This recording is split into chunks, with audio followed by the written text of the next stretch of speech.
तैयार हो जाओ सब, ठीक है।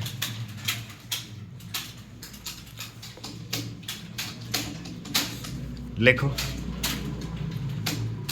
भारतीय अंतरिक्ष कार्यक्रम की शुरुआत 1960 के दशक में हुई। तब से लेकर आज तक भारत ने कई अंतरिक्ष मिशनों को सफलतापूर्वक अंजाम दिया है तथा अपनी एक वैश्विक पहचान बनाई है। लेकिन ये सभी मिशन मानव रहित थे। गगनयान मिशन भारत का पहला मानव युक्त अंतरिक्ष मिशन होगा, जिसकी घोषणा वर्तमान प्रधानमंत्री नरेंद्र मोदी ने वर्ष 2018 में स्वतंत्रता दिवस के अवसर पर की थी। प्रधानमंत्री के अनुसार जब भारत 2022 में आज़ादी की 75वीं वर्षगांठ मना रहा होगा, भारत माँ का कोई लाल, चाहे बेटा हो या बेटी, तिरंगा लेकर अंतरिक्ष में प्रस्थान करेगा।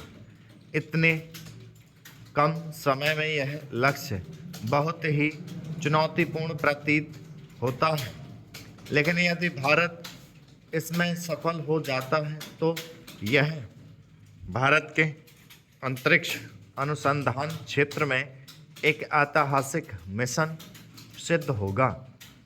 साथ ही भारत ऐसा करने वाला दुनिया का चौथा देश होगा। गगनयान मिशन भारतीय अंतरिक्ष अनुसंधान संगठन इसरो के अभी तक के सर्वाधिक महत्वाकांक्षी व क्रांतिकारी मिशनों में से एक है।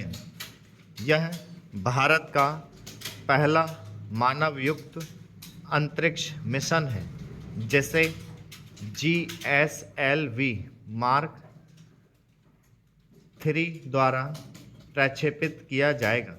गगनयान एक कक्षीय चालित अंतरिक्ष यान है, जिसे कुछ इस तरह से डिजाइन किया जा रहा है जिससे अंतरिक्ष में 3 या 4 अंतरिक्ष यात्रियों को ले जाया जा सके। इस कार्यक्रम के अंतर्गत भारत ने रूस और फ्रांस से समझौता किया है। यह एक ऐसा राष्ट्रीय प्रयास है जिसमें उद्योग, शिक्षा जगत तथा देश भर में फैली राष्ट्रीय एजेंसियों की भागीदारी होगी।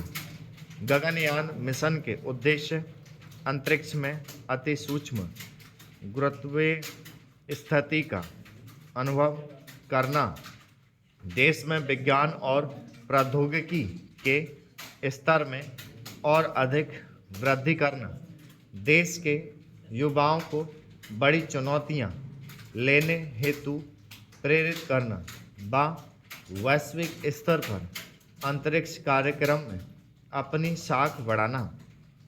गगनयान मिशन की पृष्ठभूमि यद्यपि वर्ष 2018 में भारत के पहले मानवयुक्त अंतरिक्ष मिशन गगनयान की घोषणा की गई, लेकिन इसकी तैयारी काफ़ी पहले से ही चल रही है। वर्ष 2004 में इसरो की नीति निर्माणकारी समिति द्वारा मानव अंतरिक्ष मिशन को अनुमोदित किया गया था, लेकिन इस घोषणा के समय यह नहीं कहा गया कि इसका प्रक्षेपण कब किया जाएगा। वर्ष 2007 में मानव अंतरिक्ष कार्यक्रम के विषय में पहली सार्वजनिक घोषणा की गई। भारत अंतरिक्ष में मानव मिशन के सफल प्रक्षेपण हेतु काफ़ी पहले से प्रयासरत है। इसी क्रम में पुनरुपयोगी प्रामोचक यान का तकनीकी प्रदर्शनकारी परीक्षण 2016 तथा GSLV मार्क 3 प्रक्षेपण यान का विकास किया गया है। जब अंतरिक्ष में मानव मिशन भेजा जाएगा तो उसे पुनः अंतरिक्ष के वायुमंडल से पृथ्वी के वायुमंडल में वापस लाने में पुनरुपयोगी प्रामोचक यान की जरूरत होगी। GSLV मार्क 3 प्रक्षेपण यान की सहायता से लगभग 500-600 किलोमीटर की ऊंचाई पर स्थित निम्न भूकक्षा में 8000 किलोग्राम तक के वजनी उपग्रह को स्थापित किया जाना है। उल्लेखनीय है कि गगनयान मिशन को इतनी ही ऊंचाई पर स्थापित किया जाता है। इस दृष्टि से यदि दोनों का विकास काफ़ी महत्वपूर्ण है। वर्ष 2018 में पहली क्रू एस्केप प्रणाली अथवा पेड अबोर्ड का सफल परीक्षण किया गया। यह परीक्षण इस दिशा में एक बड़ी सफलता मानी जाती है। उल्लेखनीय है कि गगनयान मिशन से पहले इसरो दिसंबर 2020 और जून 2021 में 2 मानव रहित मिशन भेजेगा। ये दोनों मिशन व्योममित्र के साथ भेजे जाएंगे। गगनयान मिशन की विशेषता, इस मिशन की लागत लगभग 10,000 करोड़ होगी तथा यह मिशन पूर्णतः स्वदेशी होगा। इस मिशन से पहले इसरो प्रायोगिक तौर पर 2 मानव रहित मिशन भेजेगा। गगनयान नामक अंतरिक्ष यान का भार 7 टन, ऊंचाई 7 मीटर और गोलाई 4 मीटर होगी। यह डॉकिंग क्षमता से लैस होगा तथा इसमें एक क्रू मॉड्यूल और सर्विस मॉड्यूल होगा। क्रू मॉड्यूल में 3 भारतीय अंतरिक्ष यात्री रहेंगे, जबकि सर्विस मॉड्यूल में तापमान और वायु दाब को नियंत्रित करने वाले उपकरण, लाइफ सपोर्ट सिस्टम, भोजन सामग्री व ऑक्सीजन आदि की व्यवस्था होगी। इस मिशन के स्पेस सूट का रंग केसरिया होगा। इस मिशन को आंध्र प्रदेश के श्रीहरिकोटा सतीश धवन प्रक्षेपण केंद्र से प्रक्षेपित किया जाएगा। मिशन गगनयान की एक महत्वपूर्ण विशेषता यह है कि इसकी कमान एक महिला वैज्ञानिक BR ललितांबिका संभालेंगी।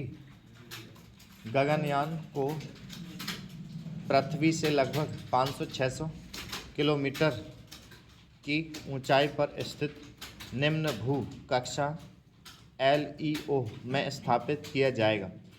इस मिशन की सहायता से भेजे जाने वाले अंतरिक्ष यात्रियों की जीवन सुरक्षा हेतु इस मिशन में पर्यावरण नियंत्रण प्रणाली लगाई जाएगी।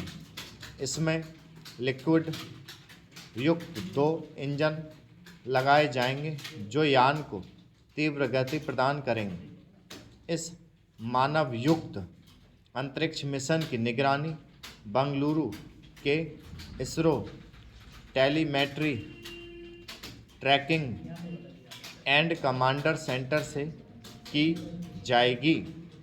इसरो द्वारा गगनयान के लिए जनवरी 2020 में एक अर्धमानव महिला रोबोट व्योममित्र का अनावरण किया गया। कई विशेषताओं वाले इस अर्धमानव रोबोट को भारत के प्रथम मानवयुक्त अंतरिक्ष मिशन के पहले लॉन्च किया जाएगा। यह रोबोट अपनी परीक्षण उड़ान के दौरान अंतरिक्ष के लिए आवश्यक मानव कार्यों का अनुकरण करेगा। यह स्विच पैनल संचालन, पर्यावरण नियंत्रण और जीवन समर्थन प्रणाली जैसे सभी चालक दल का कार्य कर सकता है। इसरो ने दिसंबर 2020 और जुलाई 2021 में व्योममित्र के साथ स्टॉप